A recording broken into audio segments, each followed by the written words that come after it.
Hello friends. आज की ये वीडियो है एचडीएफसी बैंक के ऊपर जो आज एक प्रश्न चिन्ह लगा है, यानी कि क्वेश्चन मार्क लगा है, उसके बारे में बात करेंगे। आज क्या खबर है इसकी तो हम अवलोकन करेंगे ही करेंगे, लेकिन इसका डिटेल में एनालिसिस करेंगे। एचडीएफसी बैंक जो है इंडिया का सबसे बड़ा प्राइवेट सेक्टर का बैंक है।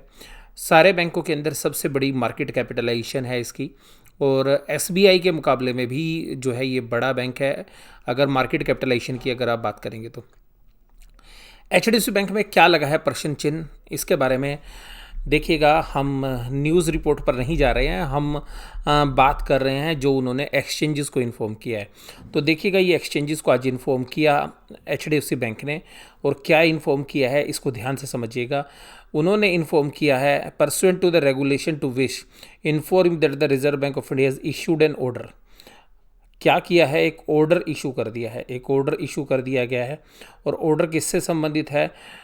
दिसंबर 2020, यानी कि कल की डेट में एक ऑर्डर दिया है टू, यहाँ पर अब बात करें two incident of outage of internal banking mobile banking payment utilities of the bank over the past 2 years. यानी कि पिछले 2 साल के दौरान इंटरनेट बैंकिंग में, मोबाइल बैंकिंग में, पेमेंट यूटिलिटीज़ के अंदर जो है रीसेंट आउटेज है, यानी कि पावर फेलियर हो गया है, और जहाँ पर कि ये अपनी जो फंक्शनिंग करते हैं उसकी वजह से आरबीआई ने कहा है कि अपने ऑर्डर के अंदर बैंक को बोला है कि टेम्परेली आप क्या कर दीजिए, स्टॉप कर दीजिए launch of digital generating activities plan under the program digital 2। तो देखिएगा, यहाँ पर ध्यान से समझने वाली बात यह है कि यहाँ पर क्या क्लोज करने के लिए बोला है, to launch all digital business generating activities plan under the digital 2। यानी कि जो सेकंड डिजिटल रिफॉर्म्स ये जो कर रहे थे अपने बैंक में, और नए नए लोगों को जोड़ भी रहे थे, और नए नए जो कस्टमर्स उनको जोड़ रहे थे डिजिटल प्लेटफॉर्म के थ्रू। और डिजिटल प्लेटफॉर्म के थ्रू जो भी जोड़ रहे थे, तो आपने देखा होगा कि दीपावली के आसपास से ही जो है काफ़ी ज़्यादा जो ऐड जो है आपको मोबाइल के ऊपर भी और अपने लैपटॉप पे भी मिल रही होंगी एचडीएफसी बैंक की। ये उसके बारे में बात करें। Sourcing of new credit card customers, और नए क्रेडिट कार्ड कस्टमर्स को अभी आप नए कार्ड इशू नहीं करेंगे। In addition the order state that the bank board examine the lapse and fixes the accountability. और बैंक के बोर्ड को बोला गया है कि इसको एग्जामिन करिए और लैप्स को, कि ये क्या गलती हो रही है तुमसे, क्या गड़बड़ हो रही है, और फिक्स अकाउंटेबिलिटी।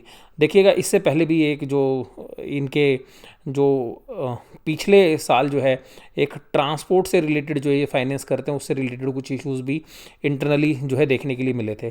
और देखिएगा, आदित्यपुरी जाने के बाद जो है इस तरीके की ये जो घटनाक्रम है, ये वास्तव में नए सीएमडी के लिए भी जो है एक चेताने वाली बात है। तो ये जो क्वेश्चन मार्क लगा है, ये वास्तव में किसी और ने नहीं लगाया, ये रेगुलेटर ने लगाया, आरबीआई ने लगाया है।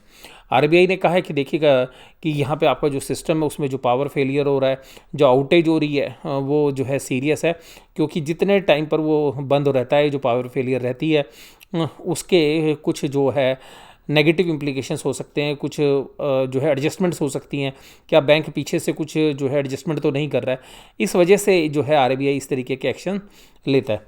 तो आप देखिएगा, यहाँ पर मैं अगर इस पूरी न्यूज़ के बारे में बात करूं तो क्या इसका जो है इम्प्लीकेशन जो है देखने के लिए मिला। तो रिजर्व बैंक ने जो क्रेडिट कार्ड जो जारी करने पर रोक लगाई है ऑनलाइन सेवाओं के डाउन होने की शिकायत की वजह से, तो यहाँ पर बैंक ने ऑनलाइन सेवाओं के डाउन रहने की शिकायत पर यह कार्रवाई करते हुए रिजर्व बैंक ने क्या कहा है कि एक बार जब वह संतुष्ट हो जाएगा तो रेगुलेटर यानी कि आरबीआई, और ये कहता है कि आप अपनी जो है जवाबदेही जो है यहाँ पर फिक्स करिए। बोर्ड ऑफ डायरेक्टर्स को जो है सीधी सीधी हिदायत दी है। 2 साल में कई बार इंटरनेट सेवाएं डाउन रहने की शिकायत हुई थी, जिसके बाद रिजर्व बैंक ने उनसे सफाई मांगी थी, और उस सफाई से जो है रिजर्व बैंक ऑफ इंडिया जो है संतुष्ट नहीं हुआ। तो जब उसको संतुष्ट नहीं हुआ तो ये जो है कड़ी कार्रवाई जो है उसको उठानी पड़ी है। शेयर पर क्या इम्पैक्ट पड़ा, तो देखिएगा शेयर जो है आप देखिएगा, अगर आप ऊपर के लेवल से देखेंगे तो करीबन 50 रुपये की जो है गिरावट देखने के लिए मिली, और अभी जो है 1377 पे जो है क्लोज़ है। तो आप देखिएगा, ओपन 1420 पे हुआ था, हाई 1431 है, और लो 1374 है। तो आप ये देखिएगा करीबन करीबन जो है 50 से 55 रुपये की जो है रेंज बनी, और लोअर पॉइंट पे ही जो है लगभग जो है बैंक का शेयर जो है क्लोज हुआ है। इसके बाद अगर हम बात करें कि ये जो सारा सिस्टम है, इससे क्या फ़र्क आरबीआई ने जो ये दिशा निर्देश दिया है, इसमें क्या इम्प्लीकेशन एचडीएफसी बैंक के शेयर पर पड़ सकता है। देखिएगा, आज एफएनओ की एक्सपायरी थी तो ज़्यादा असर तो जो है नहीं हुआ, क्योंकि आज एफएनओ की सेटलमेंट भी होनी थी। तो लेकिन ये क्वेश्चन मार्क जो है एचडीएफसी बैंक पे जो है लग रहे हैं हाल फिलहाल के दिनों में। और ये जो है तीसरा ऐसा वाकया है, एक दो मैंने आपको बोला कि जो ऑटो लोन्स के संबंध में जो है इंटरनल रेगुलेशंस के अंदर जो है गड़बड़ की जो है शिकायत थी, वहाँ पर जो है प्रश्न चिन्ह लगा। दूसरा फिर जो आदित्य पुरी जी ने जो है रिटायरमेंट होने से पहले जस्ट जो है अपने 840 करोड़ के जो शेयर सेल किए, तो वहाँ पर। और इसके बाद अब देखिएगा, ये जो तीसरा वाकया हुआ है ये एचडीएफसी बैंक से संबंधित, जो ये जिस तरीके के नए क्रेडिट कार्ड पर ये जो रोक लगाई गई है, तो इसका तो मैं भी एनालिसिस आपके साथ जो है करने ही जा रहा हूँ।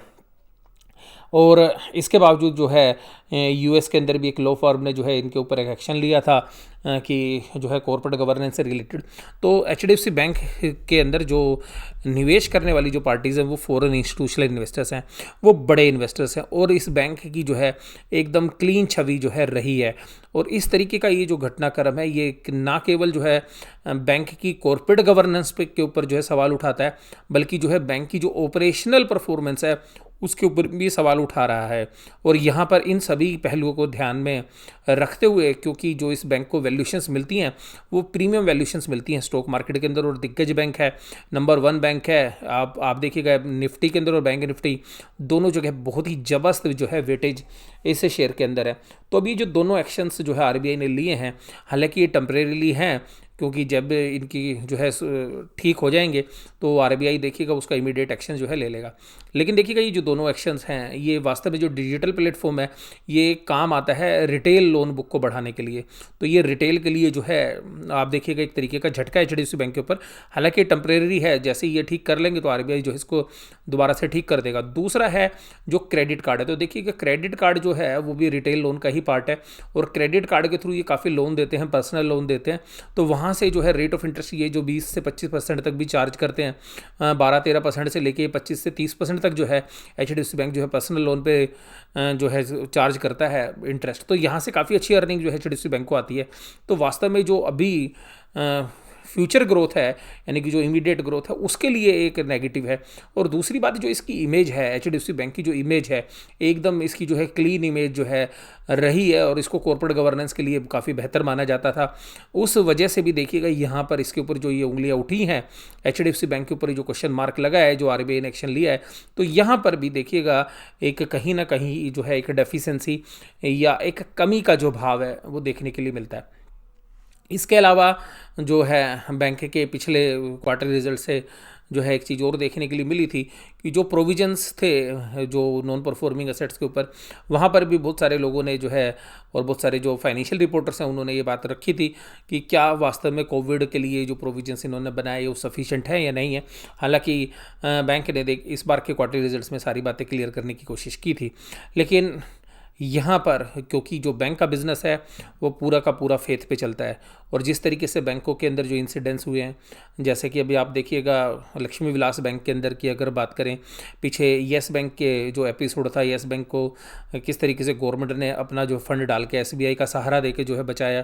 तो ये जो बैंक वाला जो बिज़नेस है ये वास्तव में ट्रस्ट पे चलता है, और इसके अंदर सबसे खास बात क्या है कि आप ग्राहकों का पैसा दूसरे लोगों को उधार दे रहे हो, और यहाँ पर अगर किसी भी तरीके की गड़बड़ होती है, मिसअप्रोप्रिएशंस होती है, तो उसके बड़े सीवियर इम्प्लीकेशंस होते हैं।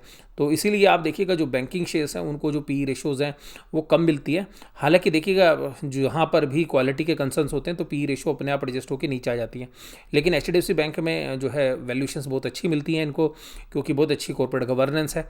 तो यहाँ पर देखिएगा आने वाला जो समय है वो बताएगा कि किस तरीके से जो है इस न्यूज़ को जो है लिया जाता है। लेकिन मार्केट ने आज तो कम से कम इसको जो है एक नेगेटिव न्यूज़ की तरह ही ट्रीट किया है, और ऊपर के लेवल से देखिएगा जो 50 रुपये की गिरावट आई है, और जब उस दिन आई है जिस दिन निफ्टी ने अपने लाइफ टाइम हाई को टच किया, यानी कि जिस दिन निफ्टी ने अपने लाइफ टाइम हाई को टच किया और वहाँ पर वो सस्टेन नहीं कर पाया, और वहाँ से करीबन 70-80 पॉइंट की जो है नीचे निफ्टी ने बंद किया है, उसमें एचडीएफसी बैंक का जो है बहुत बड़ा रोल है।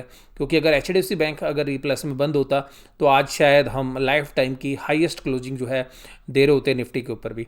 तो इस सारी घटनाक्रम के क्या आउटकम हो सकते हैं, किस तरीके से लोग इसको वैल्यूशंस करते हैं, तो ये वास्तव में ये जो खबर है ये हो सकता है कि इसके फाइनेंशियल इम्प्लीकेशंस इतने ज़्यादा ना हो, और बैंक की मैनेजमेंट के जो सिस्टम है, जो यानी कि जो आपका डिजिटल प्लेटफॉर्म है, जो आपका आईटी सिस्टम है, उसके ऊपर एक तरीके से आरबीआई ने जो है एक प्रश्न चिन्ह लगा दिया है, क्वेश्चन मार्क लगा दिया है। तो ये पूरी की पूरी मैनेजमेंट के लिए जो है काफ़ी निराशा वाली बात है। और जो फॉरेन इंस्टीट्यूशनल इन्वेस्टर्स जो केवल क्लीन मैनेजमेंट के साथ क्लीन इन्वेस्टमेंट जो है करना जो है पसंद करते हैं, तो उस वजह से भी देखिए कि आज आपको ये गिरावट देखने के लिए मिली। लेकिन मुझे ऐसा लगता है कि इसका जो रियल इंप्लीकेशंस हैं, या तो ये खबर न्यूट्रल होगी, कोई असर नहीं होगा, तो कल देखने के लिए मिलेगा, और गिरावट गहराती है तो इसका मतलब है कि फॉरेन इंस्टीट्यूशनल इन्वेस्टर्स इसको सीरियसली ले रहे हैं। और अगर ये पॉजिटिव होता है तो इसका मतलब है कि ये जो है आम बात जो है मानी जाएगी। लेकिन मुझे ऐसा लगता है कि किसी भी मायने में भी पॉजिटिव न्यूज़ तो नहीं है, लेकिन जो भी इम्प्लीकेशंस मैंने आपके साथ जो है डिस्कस किए, ये एक एनालिसिस करने के नाते लिए, मैं किसी भी तरीके की एचडीएफसी बैंक पे ना तो सेल करने की, ना मैं कोई बाय करने की, ना किसी तरीके की कोई पोजीशंस जो है आपके साथ डिस्कस कर रहा हूँ। मेरा एचडीएफसी बैंक में किसी भी प्रकार का डायरेक्ट इन्वेस्टमेंट नहीं है फ्यूचर्स में, स्टॉक मार्केट के अंदर, या जो है उसके अलावा क्या नाम है ऑप्शंस के अंदर।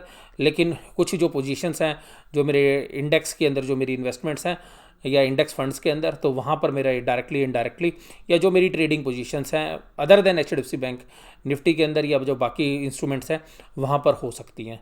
तो ये मैंने आपको डिस्क्लोज़र भी दे दिया है। तो मेरी कुछ पोजीशंस हो सकती हैं निफ्टी के अंदर, बैंक निफ्टी के अंदर, तो उनको आप जो है मान सकते हैं कि वहाँ मेरी पोजीशन है। बट अल्टीमेटली मेरा किसी भी तरीके से एचडीएफसी बैंक के ऊपर ना तो बाय या सेल कॉल नहीं है।